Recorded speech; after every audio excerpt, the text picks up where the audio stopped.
Hello friends, welcome to কুকটেলস।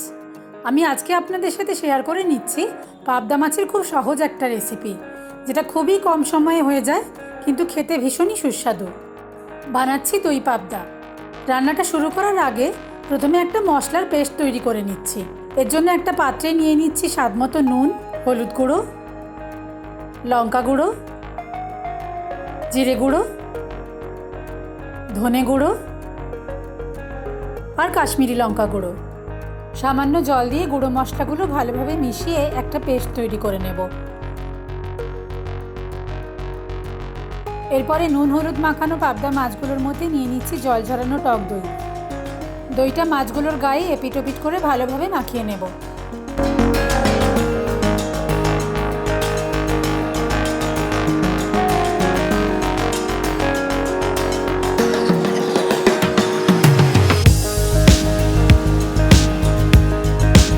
এরপরে কড়াতে সর্ষের তেল গরম করে নিয়ে ওর মধ্যে ফোড়ন দিয়ে দিচ্ছি কালো জিরে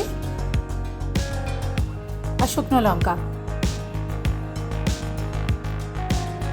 এবারে বানিয়ে রাখা মশলার পেস্টটা তেলের মধ্যে দিয়ে মিনিট দুয়েক নাড়াচাড়া করে নেব।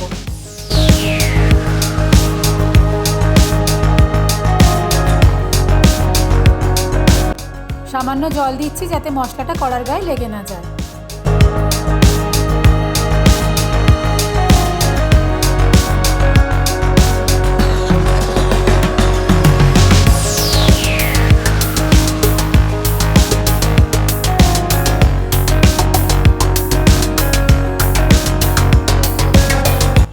এবারে কড়ার মধ্যে ম্যারিনেট করে রাখা পাবদা মাছগুলো একে একে দিয়ে দিচ্ছি।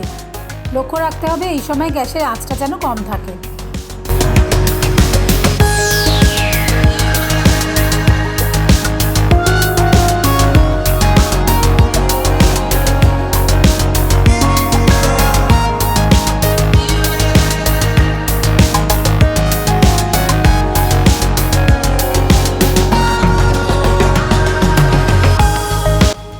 এরপর মিনিট দুয়েকের জন্য কড়াইতে চাপা দিয়ে কম আঁচে রান্নাটা হতে দেব। এই রান্নাটা কম আঁচেই হবে, নইলে কড়ার গায়ে লেগে যেতে পারে। এবারে মাছগুলোকে সাবধানে উল্টে দিয়ে আবারও মিনিট দুয়েকের জন্য কড়াইতে চাপা দিয়ে রান্নাটা হতে দেব। যারা নতুন নতুন রান্না শিখছেন তারা এই রান্নাটা ননস্টিকে করলে ভালো হয়, না হলে মাছগুলো ভেঙে যেতে পারে।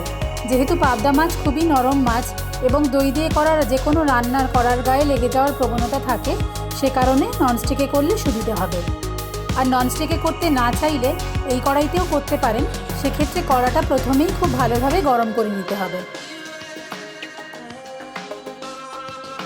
মাছ বা মশলা তলার দিকে কোনোভাবে কড়ার গায়ে লেগে যাচ্ছে কিনা তা বারে বারে চেক করে দেখতে হবে।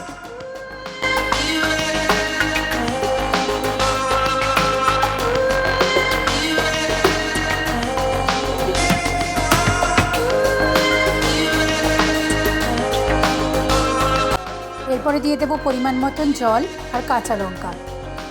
পাবদা মাছ যেহেতু খুব নরম মাছ, তাই খুবই কম সময়ে রান্নাটা হয়ে যায়। গ্রেভিটা ফুটতে শুরু করলে মিনিট দুয়েকের জন্য কড়াইতে চাপা দিয়ে রেখে গ্যাসটা বন্ধ করে দিলেই আমাদের আজকের রেসিপি দই পাবদা সার্ভ করার জন্য একদম রেডি হয়ে যাবে। সার্ভ করার আগে রান্নাটাতে অল্প ধনেপাতা কুচি যোগ করতে পারেন, তবে এটা অপশনাল। তৈরি হয়ে গেছে আমাদের আজকের রেসিপি দই পাবদা। খুবই অল্প সময়ে দারুণ সুস্বাদু একটা রান্না।